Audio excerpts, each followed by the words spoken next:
பீகார் சட்டமன்ற தேர்தலில் காங்கிரஸ் கட்சிக்கு இருக்கக்கூடிய சவால்களை நாம் என்ன என்பதை நாம் பார்க்க வேண்டும். அதாவது காங்கிரஸ் கட்சி பீகாரில் ஒரு வெற்றியை பெற வேண்டிய ஒரு சூழ்நிலையிலும் அதற்கான முன்னெடுப்புகளை கட்சியினுடைய தலைவர்கள் செய்கிறார்களா என்பதை டெல்லியிலிருந்து வரக்கூடிய செய்திகள் நம்மை இப்படித்தான் சொல்கிறது, உறுதிப்படுத்துகிறது. பீகாரில் காங்கிரஸ் வெற்றி பெறுவதற்கான சவால்களும் அதன் கண்டிப்பும், அதாவது ஒரு மரண போராட்டத்தில் காங்கிரஸ் இருக்கிறது. ஏற்கனவே அவர்கள் ஹரியானா, மகாராஷ்டிரா, டெல்லி இந்த 3 மாநிலங்களிலுமே அவர்கள் தோல்வியை கண்டதுனால கட்சியினுடைய தலைவர்களும் கட்சியினுடைய அடிமட்ட தொண்டர்களும் பெரும் அதிருப்தியிலும் மனச்சோர்விலும் இருக்கிறார்கள். அதனால் ஹிந்தி பெல்ட்டாக இருக்கக்கூடிய பீகாரில் அவர்கள் குறிப்பிடத்தக்க வெற்றியை பெற்றே ஆக வேண்டும் என்பது அவர்கள் தலையில் சுமத்தப்பட்ட மிகப்பெரிய பாறை போல ஒரு வேளை. காங்கிரஸ் கட்சி கடந்த காலத்தில் ஸ்ரீ கிருஷ்ணா சின்ஹா, ஜெகநாத் மிஸ்ரா போன்ற மாபெரும் தலைவர்களை கொண்டு 40 ஆண்டுகள் பீகாரில் ஆட்சி செய்தது. அதே சமயம் தற்போது இவ்வளவு வலுவான வரலாற்று பின்னணியும் பெருமை கொண்ட காங்கிரஸ் கட்சிக்கு 8 ஆண்டுகளாக பிரதேச காங்கிரஸில் செயற்குழு இல்லை என்பது அக்கட்சியினுடைய நிலைமை எந்த அளவிற்கு மோசமாக இருக்கிறது என்பதை நாம் இந்த செய்தியினூடே அறிந்து கொள்ள முடிகின்றது. இதன் தொடர்ச்சியாக 2019 நாடாளுமன்ற தேர்தலிலும் 2020 மாநில சட்டமன்ற தேர்தலிலும் 2024 கடந்த நாடாளுமன்ற தேர்தலிலும் அவர்கள் தோல்வியை சந்தித்தார்கள். 2020ஆம் ஆண்டு காங்கிரஸ் கட்சி 15 தொகுதிகளை, அதாவது ஆட்சியை ஒட்டுமொத்தமாக மெகா கன்பத் என்று சொல்லக்கூடிய இந்த கூட்டணி 15 தொகுதிகளில் மட்டுமே ஆட்சி இழந்தது. இதற்கு காரணம் காங்கிரஸ் தான் என்று குற்றச்சாட்டை ராஷ்டிரிய ஜனதா தளம் மட்டுமல்லாமல் மெகா கன்பத்தினுடைய தலைவர்கள் வைத்திருந்தது உண்மைதான். காரணம் 70 தொகுதிகளில் போட்டியிட்ட காங்கிரஸ் வெறும் 19 தொகுதிகள் மட்டுமே வெற்றி கண்டது.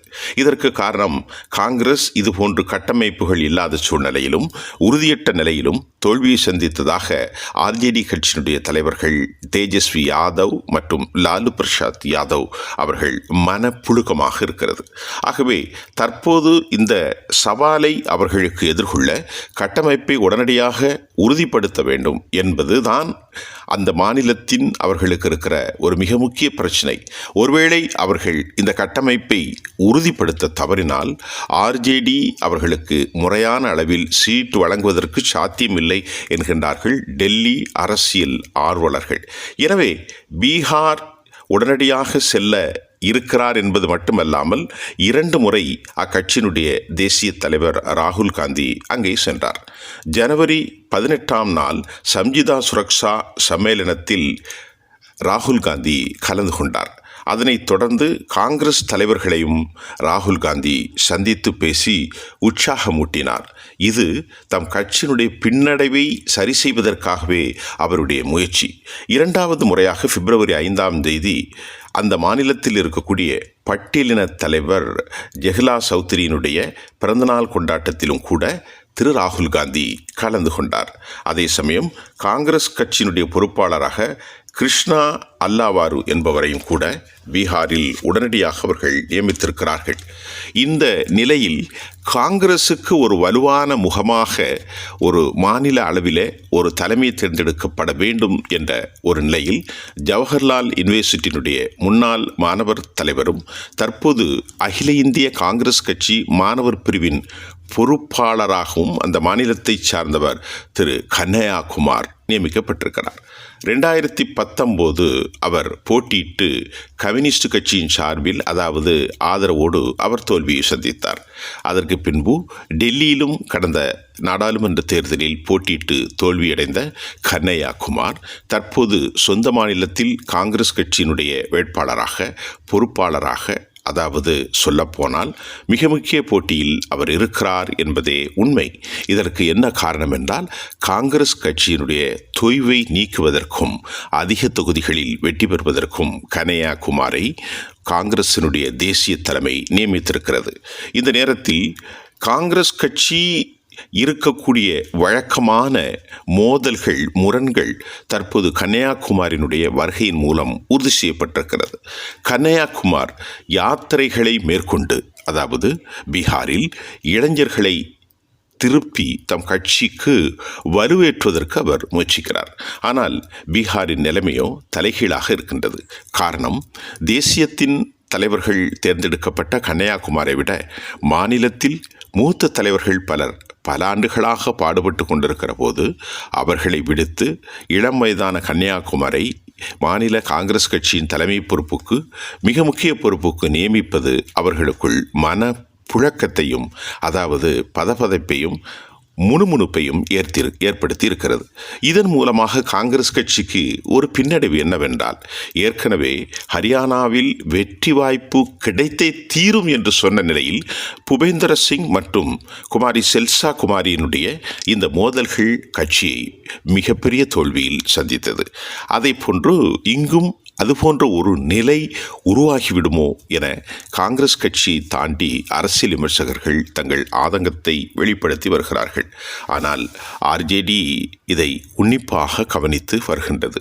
அதை தவிர்த்து தேஜஸ்வி யாதவ் முதல்வர் வேட்பாளராக நிறுத்தப்பட வேண்டும் என்பதுதான் காங்கிரஸ் கட்சியை தவிர்த்து அனைவருடைய நிலை. ஆனால் காங்கிரஸ் கட்சி யார் முதல்வர் வேட்பாளராக அறிவிக்கப்பட வேண்டும் என்பதை தேர்தல் முடிவுகளுக்கு பின்பு சோனியா மற்றும் ராகுல் முடிவு செய்வார்கள் என்று சொல்வது ஆர்ஜேடி கட்சியில் பெரும் அதிருப்தியையும் ஏற்படுத்தி இருக்கிறது. ஏனென்றால் முதல்வர் வேட்பாளரை அறிவித்து போட்டியிடுவது அவர்களுக்குள் அதிக வெற்றி வாய்ப்பை தரும்.